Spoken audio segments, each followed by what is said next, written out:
বিসমিল্লাহ। Hello guys, এরকম কড়াইটা গরম করবেন আর অল্প একটুখানি তেল দিবেন।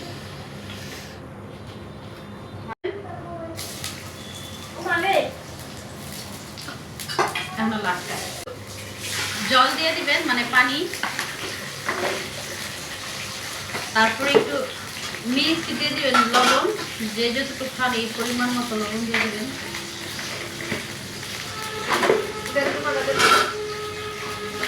তারপরে দিয়ে দিবেন একটু মরিচের গুঁড়া, যে যতটুকু ঝাল খান। আমি একটু ঝাল খাই, এই জন্য একটু ঝাল দিলাম। তারপরে একটু হলুদ দিবেন, হলুদ একটু বেশি দিচ্ছি কালার হওয়ার জন্য। তারপর একটু ধনিয়ার গুঁড়া দিয়ে দিবেন, এটা আর কি সুন্দর হবে। এখন একটু নাড়াচাড়া করবো। কথা কইও, তারপরে 2 হাতে ফুলকপি দিতে হবে। আমরা হাত ছুঁড়ে 2 হাতে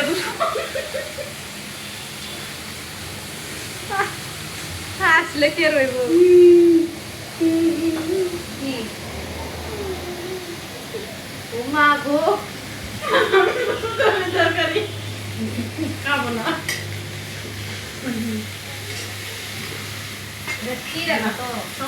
অনেক ধরনের কিপটে দেখছে, তো আপনারা কিছু মনে করবেন না। একটা ফুলকপির মুড়া পড়ে গেছে, এটা আবার তুলে দিতেছে।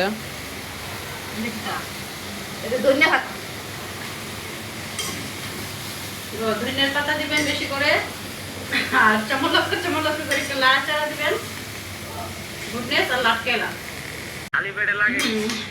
এইভাবে আপনারা এটা ভালো করে কষা নেবেন। তারপরে কাঁচামরিচ, টমেটো দিয়ে দিবেন, দিয়ে আর একটু চমলক করে নাড়াচাড়া দিয়া আবার 10 মিনিটের জন্য ঢেকে দিবেন। তারপরে মাছ কয়টা আছে এটি ভেজে, তারপরে দেখুন লাস্টে একটা পরে দেখতে পাবেন।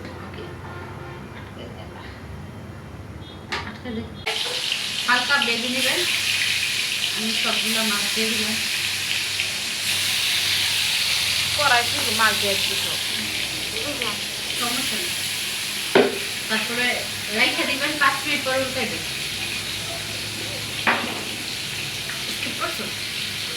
স্কিপ তো হয় না।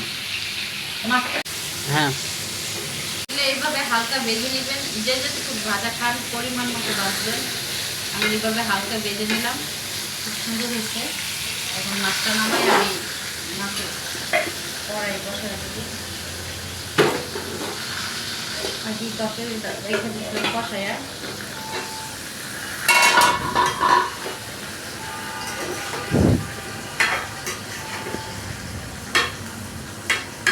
এটা আর একটু সিদ্ধ হইলে তারপর একটু জল দিয়ে মাছ দিয়ে হ্যাঁ। তারপর এই জামা তরকারিটা হয়ে গেছে, বলো কিছু করেছে। আমি এখন মাছটা দেবো।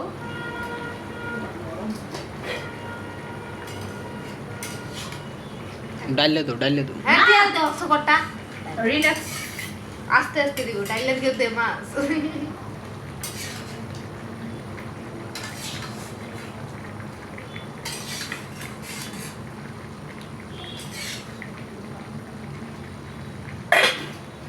মাছ দিয়ে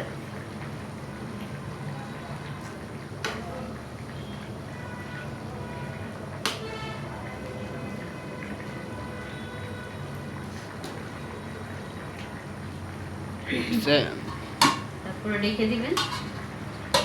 আর অল্প কিছুক্ষণ জাল হলে তরকারিটা হয়ে যাবে। রেডি। হ্যালো গাইস, আমার তরকারিটা হয়ে গেছে অলরেডি। আমি ধনিয়া পাতা দিয়ে দেবো অল্প করে।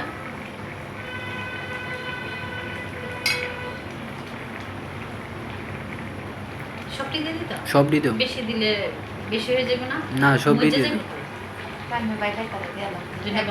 আমি ধনিয়া পাতা অল্প আর সামান্য পরিমাণ খাই। যাই হোক, এটা মজা যাইব।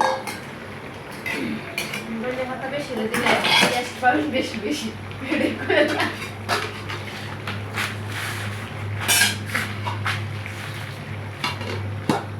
স্কিপ কর। হ্যাঁ, যে আমার তরকারিটা হয়ে গেছে, সুন্দর একটা স্মেল বের হয়েছে। একটু লবণটা টেস্ট করি।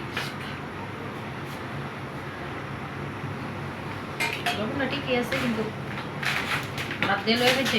ব্যাস, ওকে দিয়ে